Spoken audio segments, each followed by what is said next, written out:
Well, ladies and gentlemen, apologies for no video yesterday. As you know, I've been ill. I'm actually very ill. I've had a very rough weekend. But anyway, let's get on to the news of today. But before we do, can I yet again remind you, if you haven't already, please subscribe to the channel. It really does help. Help a brother out. Click the bell icon and join the channel. In any case, let's move on to the news. So, there's actually quite a lot of news stories to cover today. I'm going to try to cover some of the news stories I missed yesterday and some of the news stories of today. But the first news story is actually around the endless commissions.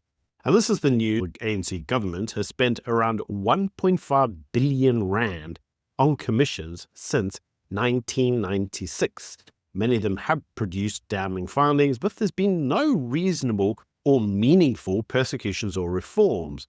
So if we actually use the example of the TRC report, where we had over 300 apartheid-era crimes referred for prosecution. Now, the MPA failed to act, and the victims are now suing the state. We had the Scorpions, highly successful anti-corruption unit, with over an 85% conviction rate, disbanded due to political interference by Jacob Zuma. Yeah, there was an inquiry on that as well. We've got the Ginwala inquiry, which found that an individual in that case had acted with integrity, but had still been fired, which led to protests by ANC in order to push forward forms of ANC interest. That led to an inquiry. We've got the state capture commissions, the Zondo Commission, 205 criminal referrals, 1 billion rand costs, not a single conviction yet, despite all the damning findings of that. We've got the Marikana inquiry, the police responsible for the massacre. No senior officials have been persecuted. We got 352 million rand paid in compensation, also an inquiry. No follow-on from that. We got the arms deal inquiry, which was later set aside by the courts. And so what we're constantly seeing here is we're seeing a pattern. We're seeing that forms of corruption are exposed, and the ANC announces a commission. They ignore the findings, they repeat. Get more corruption exposed, they announce a commission, ignore the findings. And the reason this is now all becoming important is because, well, we've got another commission, and this time it's all thanks to the police minister. And Ramaphosa's response: inquiry, commission, gonna be recommendations, gonna be ignored. ANC can't help itself at this point in time. So, yeah, very interesting to note this pattern. And people are starting to notice it. Legacy media is starting to notice it. So, well, that's something. Now, for those of you who have watched my videos last week, you will know that at the weekend there was this Liberation Movement Summit, where apparently all the liberation movements were going to have a discussion around why they're no longer relevant. Well, at this Liberation Movement Summit, Ramaphosa told the attendees that Africa must stop exporting raw minerals and process them locally. Apparently, that's one of the ways that we can improve Africa. He called for youth involvement, infrastructure investment, and ending corruption and foreign interference. Now, notice that point, foreign interference. So foreign interference effectively means, well, when another country calls you out for your bullshit, and they go, you shouldn't be doing that. Anyway, he criticized xenophobia and warned about migration being weaponized. And this is obviously the xenophobia we see in South Africa, because people see other individuals coming from other African countries coming to South Africa, and in some instances, they feel that their opportunities have been taken away from them by a foreigner. I mean, this isn't actually a South African-only problem. It's a worldwide problem. There are many countries grappling with migration right now. In any case, he called for addressing gender equality, claiming freedom cannot exist without women's liberation. He claimed that AI and digital technologies risks to widening inequality in ways that they couldn't even do. He says it's going to be the new apartheid. And so the way that he thinks this is all going to be assuaded is, yeah, you heard it, government interference, regulation. So Ramaphosa gives these speeches, and he does it time and time again. He just tends to forget the realities of life. He has presided over corruption like no other. He's ignored his own commissions. He's failed to persecute political and economic sabotage. He personally has presided over the collapse of the state. But we're meant to hear that apparently foreign interference, that's terrible, unless he wants a loan, because he does quite often ask for a loan because South Africa runs out of money. And when it does ask for a loan, he says we shouldn't have to pay it because paying back your loan is, I don't know, racism or something.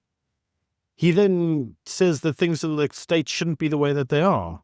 And the reason that people get xenophobic is because migration is being weaponized. No, political and economic sabotage are what's leading to xenophobia and migration being weaponized.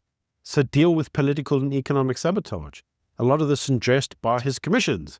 Going back to the first one, we've had commissions upon commissions. The guy never does anything about him because, frankly, he's useless. Now, talking of useless, just to give you an example of just how useless he is, let us not forget that Ramaphosa appointed his previous Minister of Higher Education, which he then had to fire after lying to Parliament about controversial seats or appointments. Now, the news is that she repeatedly ignored advice from her own ministers, her own colleagues, to apologize and to cooperate and not to do these corrupt activities.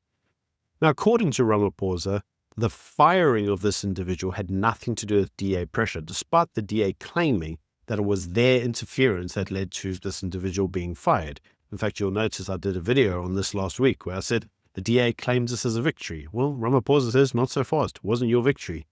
So he claims that he did it of his own merits, except we all know that that's a lie. Now, what's actually going on here? Well, we've got 700 million rand in irregular expenditure across SETAs, with allegations of fake appointments, inflated tenders, boards being fulfilled with politically connected individuals. The investigations by the SIU and the Auditor General both show entrenched corruption and zero consequences. It's also important to recognize that whilst the DA said that they got this Minister of Education fired, Ramaphosa dismissed that and saying that actually the DA's threat to vote against the budgets were what he described as empty. He said that if the DA had voted against the appropriations bill, the budget, they'd have to leave the GNU, which they wouldn't risk as they run critical departments. So he said that he fired the individual because of their lies and their defiance made her position untenable, not because of DA pressure. And you know, DA, I'm reminded of something. Cyril doesn't take you as a serious entity. And South Africa as a whole is starting not to take you as a serious entity either. Moving then on to a very important point, and this is obviously the point of the new tariffs. And I did a video last week around how there was potentially a deal. And there is this draft, what they're calling a conditions precedent document, which basically is where they begin the talks. Now, because this document is progressing and they say they think they've almost got a deal, but they haven't quite, they've asked for an extension. That South Africa has, the ANC has. They've asked Trump for an extension. And Trump said, no. He said that the US will impose new tariffs from the 1st of August. No extensions will be granted. So South Africa has not secured a deal. It will risk this major economic blow. Now, there have been 5 countries and potentially 6 countries as of the weekend that have actually managed to secure deals. That's obviously UK, Japan, Vietnam, Philippines, Indonesia, and now potentially the EU, all very big trading blocks. Now, according to South Africa, they've only just signed this conditions precedent document to begin the talks, and it's very late because in typical fashion, they haven't taken this entire negotiation seriously. So yes, they've asked for an extension and Trump said no. So they've got until the 1st. That's not long. That's Friday. So let's see what happens this week. It'll be a very interesting week, is it not? So let's move then on to the most important story of the day. At least I think it's the most important story. And let's get on to it. Let's actually see why it's so important. And this is the story of Emma Powell. Now, for those of you who don't know who she is, she was the individual who basically blew the story on Jonas having his visa denied by the US and the fact that we had no consulate or anybody negotiating with the Americans. Now, you will recall that she had been told that she had been committing fake misinformation and she had been lying, and it subsequently turned out that actually she was telling the truth and she was able to prove that. So let's actually see what happened. Now, for those of you who don't recall, she and Andrew Whitfield and some other individuals went to the US at the start of the year, and they had some interactions with the Americans. Now, following that, when she came back, it was alleged that while she was there, she spread misinformation or disinformation about South Africa. Now, you'll obviously know that one of the responses to this was Andrew Whitfield. One of the other members that went on the trip was obviously fired by Cyril Ramaphosa. because it was, an unauthorized trip. Now, following this trip to the US, it turned out that there had been this confidential document that had been compiled, and it implicated Powell, and it had been handed to the National Security Council. And as a result of that, she says that she had been targeted, she had been subject to security threats, and obviously there was this potential diplomatic fallout because of it. Now, in her resignation, she said that she has spent over 2 years at the DA as the voice of South Africa abroad, standing up to what she described as repressive and brutal regimes. She says she went all over the world and she had to deal with some very horrendous places. And, she stood up for South Africa everywhere she went. Now, she claims that South Africa, and specifically the ANC and DIRCO, have aligned themselves with many of these repressive and brutal regimes. And so we can take from that immediately that she's talking about, China, Russia, Iran being a big one. And she says that she has now been threatened, intimidated, harassed, and illegally surveyed. And she says, despite all the danger to her, she accepted the risks that there were to her to expose the ANC's entanglement with authoritarian regimes, like Iran. So her remarks show that despite even having forms of frustration with the ANC's foreign policy direction, she still viewed her role in terms of South Africa and promoting it to be of such importance that she stayed there, despite her saying she actually saw in real time the way that the ANC eroded South Africa's constitutional values. Now, in terms of what's now gone on with her, she has remained in Parliament and will be reassigned a new portfolio. So she hasn't actually resigned from the DA, but she has resigned from her international relations role. And she says that ultimately the reason for this is that it is just no longer tenable to work in that role, specifically given the nature of DIRCO. And this is actually becoming now really important because by any stretch of the imagination, DIRCO has become, allegedly through some sources, to be an Islamic proxy. This obviously after Pandor got her feet in there and obviously sold South Africa's foreign policy to allegedly Iran. And now it's becoming very difficult for DIRCO to not be as captured as it is, because it is now captured.